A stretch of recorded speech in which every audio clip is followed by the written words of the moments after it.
Hi viewers, welcome to our channel. Present మనతో పాటు దాము బాలాజీ గారు సీనియర్ జర్నలిస్ట్ ఉన్నారు. వారితో ఒకసారి మాట్లాడదాం. నమస్కారం సార్. నమస్తే.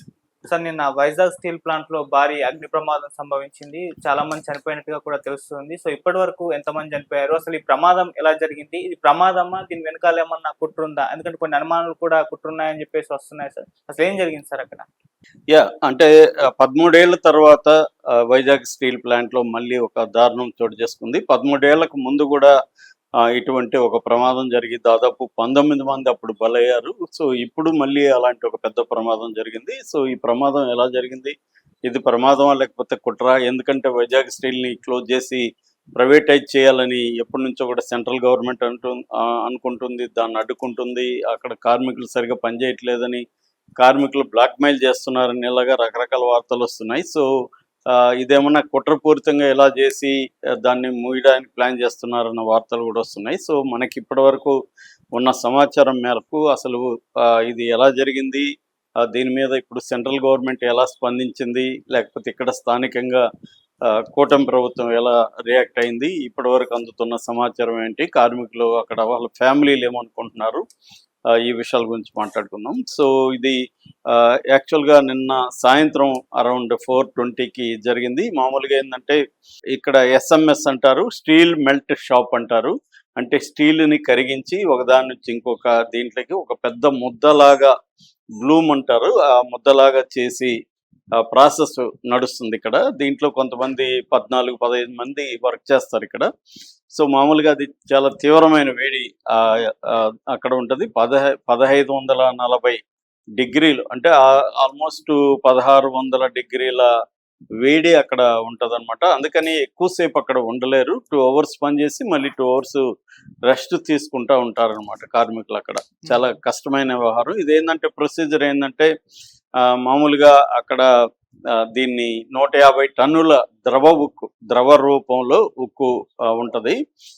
దీన్ని ఏంటంటే బ్లాస్ట్ ఫర్నేస్ ఉంటుంది అనమాట. బేసిక్ ఆక్సిజన్ ఫర్నేస్ అంటారు దాన్ని. ఈ బ్లాస్ట్ ఫర్నేస్ లో నుంచి కన్వర్టర్కి అంటే కంటిన్యూయేషన్ కాస్టర్ అంటారు, దాంట్లోకి తీసుకెళ్లే దానికి మధ్యలో ఒక పెద్ద బకెట్ లాంటిది ఉంటుంది. దాన్నే ల్యాడిల్ అంటారు. దాన్ని ల్యాడిల్ రిఫైనింగ్ ఫర్నేస్ అని కూడా పిలుస్తారు. సో ఈ బేసిక్ ఫర్నేస్ నుంచి, ఆక్సిజన్ బేసిక్ ఫర్నేస్ నుంచి ల్యాడిల్ ఫర్నేషన్లోకి వచ్చి అక్కడి నుంచి ఈ కంటిన్యూస్ కాస్టర్లకి వెళ్తుంది. ఇది ఒక ప్రొసీజర్. సో ఇది ఎక్కడ జరిగిందంటే ఈ ల్యాడిల్లో జరిగింది. ల్యాడిల్ అనేది ఒక పెద్ద బకెట్ గా కూడా మనం అనుకోవచ్చు. దాన్ని అలాగా కూడా పిలుస్తారు, హాట్ మెటల్ బకెట్ అని కూడా అంటారు. దాన్ని క్రేన్ తో లేపి దీని దగ్గరికి తీసుకొస్తారు అనమాట. ఇది బేసిక్ ప్రొసీజర్. సో ఇదేమైందంటే ఈ ల్యాడిల్లో ఉన్నప్పుడు ఇది పేలింది. ఆ ల్యాడిల్ ఇదైపోయి అక్కడ నుంచి ద్రవం ఒక్కసారిగా పడింది. అంటే 1600 డిగ్రీల దీంట్లో ఉన్న ద్రవం ఒకసారిగా పడితే మనుషులు బొగ్గులు అయిపోతారు తప్ప ఇంక బతికే ఛాన్స్ లేదు. అలాగా అది మీద పడేసరికి అక్కడికక్కడే 8 మంది చనిపోయారు. చనిపోవడం అంటే బొగ్గులు అయిపోయారు ఇంకా ఇమీడియట్ గా. మనకు మామూలు కొద్దిగా వేడి పడితేనే మామూలుగా కెరోసిన్ పోసి ముట్టించుకొని ఉంటుంది. ఇది 1600 డిగ్రీలు అంటే అసలు ఏ మాత్రం ఛాన్స్ లేదు. అయితే మిగతా వాళ్ళు కొంత దూరంగా ఉండడం వల్ల వాళ్ళు గాయపడ్డారు. అది గాయపడిన అతను కూడా ఒక అతను చనిపోయాడు. సో ఇప్పటి వరకు అందుతున్న సమాచారం మేరకు 9 మంది చనిపోయారు. దాదాపు 5 మంది సీరియస్ గా గాయపడి హాస్పిటల్లో ఉన్నారు. వాళ్ళల్లో కూడా ఒకరిద్దరికి సివియర్ గా ఉందని చెప్పి, బతకడం కష్టం అన్న పరిస్థితి ఉంది. ఇది పరిస్థితి అనమాట. అయితే దీనికి కారణాలు ఏంటనేది ఇంకా లేదు. ఆల్రెడీ మన కేంద్ర ఉక్కు శాఖ మంత్రి కుమారస్వామి దీని మీద ఇన్వెస్టిగేషన్ వేశారు. మిగతా రాష్ట్రాల్లో ఉండే ఈ ఉక్కు పరిశ్రమల్లో ఉండే ఎక్స్పర్ట్లంతా ఒక టీమ్గా ఫామ్ చేసి ఇక్కడికి పంపించారు. సో అట్లాగే ఈ ఫ్యాక్టరీకి సంబంధించిన సీనియర్ వాళ్ళు కూడా, మేనేజర్స్ వాళ్ళు కూడా దీని మీద ఆల్రెడీ ఏం జరిగి ఉండొచ్చు అని చెప్తున్నారు. ఆల్రెడీ ఒక 20-30 ఏళ్ళుగా పనిచేస్తున్న వాళ్ళు మీడియాతో మాట్లాడినప్పుడు వాళ్ళు చెప్పింది ఏంటంటే, ఒకటి ఇది క్రేన్లో ఏమన్నా ప్రాబ్లం వచ్చి ఉండొచ్చు అనేది వాళ్ళు చెప్తున్నారు. అట్లాగే ల్యాడిల్ లీకేజ్ కూడా ఉండొచ్చు, ఆయిల్ లీకింగ్ లాంటిది ఏమన్నా జరిగి ఉండొచ్చు. ఈ 2 కారణాలు మేజర్గా ఉండే అవకాశం ఉంది. అది మామూలుగా హై రిస్కే, బట్ అన్ని జాగ్రత్తలు తీసుకుంటారు. ఇప్పటి వరకు అయితే ల్యాడిల్లో ప్రమాదం అనేది వైజాగ్ స్టీల్ ఫ్యాక్టరీలో ఫస్ట్ టైము, ఇప్పటి వరకు జరగలేదు అనేది అక్కడ గత 20-30 ఏళ్ళుగా పనిచేస్తున్న సీనియర్ ఫోర్మెన్ వాళ్ళు చెప్తున్నారు.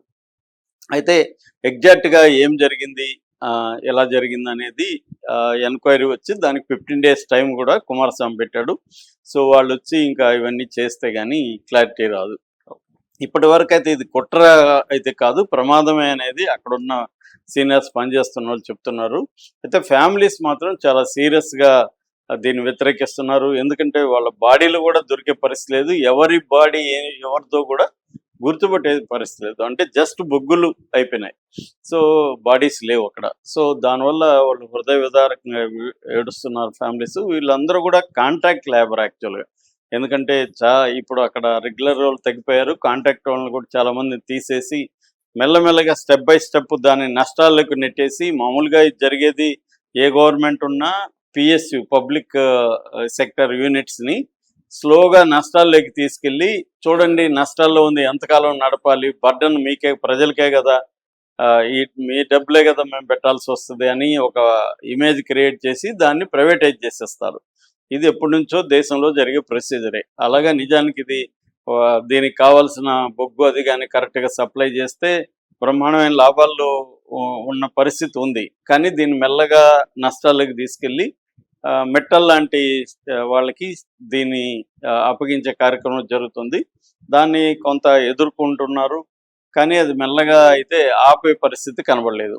సో ఈ నేపథ్యం ఇక్కడ ఉంది కాబట్టి, కాంటెక్స్ట్ ఉంది కాబట్టి, ఇదేమన్నా కుట్ర జరిగి, ఎందుకంటే ఇట్లాంటివి జరగడం వల్ల ఏమవుతుందంటే కార్మికులు నిందించడం ఒకటి, కార్మికులు సరిగ్గా పనిచేయట్లేదు, వాళ్ళ వల్లే జరిగింది అనేది కూడా ఒక నెరేటివ్ మీడియాలకి రావడం మొదలైంది, వాళ్ళ మీద నెట్టేయడం ఒకటి.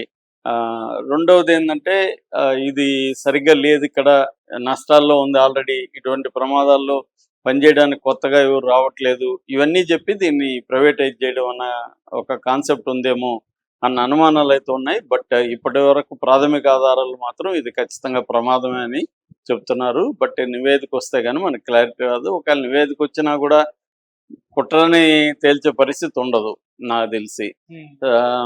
ప్రమాదంగానే తేలుస్తారు, ఒక్కోసారి తేల్చరు కూడా త్వరగా. ఎందుకంటే మనకు అనేకసారి ఆ మధ్య హైదరాబాద్లో జరిగితే కూడా చనిపోయారు కదా చాలా మంది. దాని మీద నా తర్వాత నివేదిక ఏమైందో ఏమో ఎవరికి తెలియదు. అంటే మీడియాకి రిలీజ్ చేయడం, దాని మీద మళ్ళీ ఫాలోఅప్ చేయడం అనేది ఉండదు. మీడియా కూడా అప్పుడు స్పందిస్తుంది తప్ప దాని తర్వాత 3 నెలల తర్వాత 6 నెలల తర్వాత దాంట్లో ఏం జరిగింది, నివేదిక ఏమొచ్చింది అనేది ఉండదు. వచ్చినా ఎక్కడో లోపల పేజీల్లో చిన్న కాలం వేస్తారు. సో అందువల్ల ఇది కూడా మనకు తెలిసే పరిస్థితి ఉందని నేను అనుకోవట్లేదు.